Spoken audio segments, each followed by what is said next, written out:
등록금 반환 아직도 검토 중? 숭실대는 코로나19 사태로 인해 1학기 전면 비대면 온라인 강의를 진행한 바 있으며 비대면 강의임에도 불구하고 대면 강의와 동일한 등록금을 유지했습니다. 비대면 강의와 등록금 규정에 대한 학생들의 반응은 수업의 질을 저하시킨다. 돌려막기 강의가 생기고 있다. 비대면 강의와 대면 강의의 등록금이 같은 이유를 알고 싶다. 등록금은 어디에 사용되고 있는가 등으로 부정적이었습니다. 60대 총학생회는 지난 6월 9일 대면 기말고사 진행 및 등록금 부분 환불 관련 대응 보고를 게시했습니다.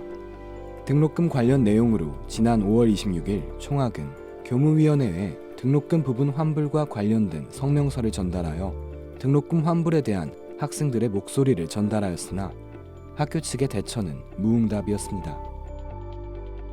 이에 총학생회 측에서는 전국 총학생회 협의회와 연대하여 교육부 의제에 관해 공동 대응하고 있으며 학교 본부에 다시 한번 합당한 등록금 보상과 등록금의 정확한 사용 내용 공개를 요구할 계획이라며 앞으로 총학의 행보를 게시하기도 했습니다.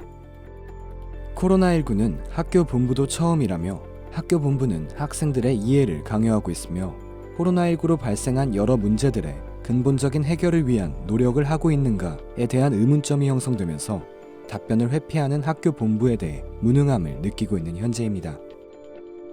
60대 중앙의원회는 숭실의 미래를 위해 더 이상의 기다림은 없다의 제목으로 첫째, 숭실 학우들의 피해에 귀 기울이고 요구에 응답할 수 있는 대학 학생 간의 협의체를 개최할 것.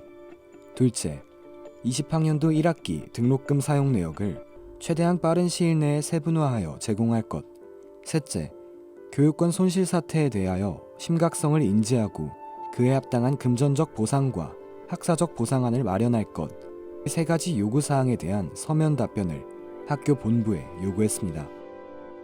이에 지난 7월 3일 학교 본부는 중앙위원회의 대자보에 대한 답변서를 게시했으며 세 가지 요구사항에 대한 각각의 답변은 다음과 같습니다.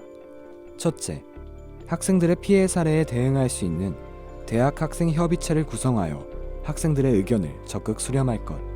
둘째, 20학년도 1학기 등록금 사용 내역에 대해 중앙운영위원회에 자료를 제공하고 등록금 반환의 가능성을 검토할 것. 셋째, 기말고사 피해 사례 설문 보고서를 접수하여 선택적 PF 시행, 학점 포기제, 재수강 기회 확대 시행 등에 대해 검토하고 있으며 교육권 손실에 대한 답변을 도출할 것라는 학교 본부의 입장을 확인할 수 있었습니다. 또한 등록금 반환에 관한 학교 본부의 입장은 학생들의 피해를 충분히 인지하고 있으며 지난 6월 29일 국회 교육위원회가 3차 추가 경정 예산안에서 대학 등록금 반환 관련 2,718억 원 증액을 의결하였고 교육부에서도 대학 혁신 지원 사업비의 용도 제한 완화 검토 중임을 알리는 말을 덧붙이며 본교 재정 현황과 대외 변수를 고려한 결정에 협의체와의 대화를 통해 의견을 조율할 것을 밝혔습니다. 등록금 반환에 대한 학우들의 끊임없는 목소리, 총학의 끊임없는 두드림은 학교 본부의 침묵을 깨트리는 결과를 가져왔습니다. 이제 학교가 나설 차례입니다.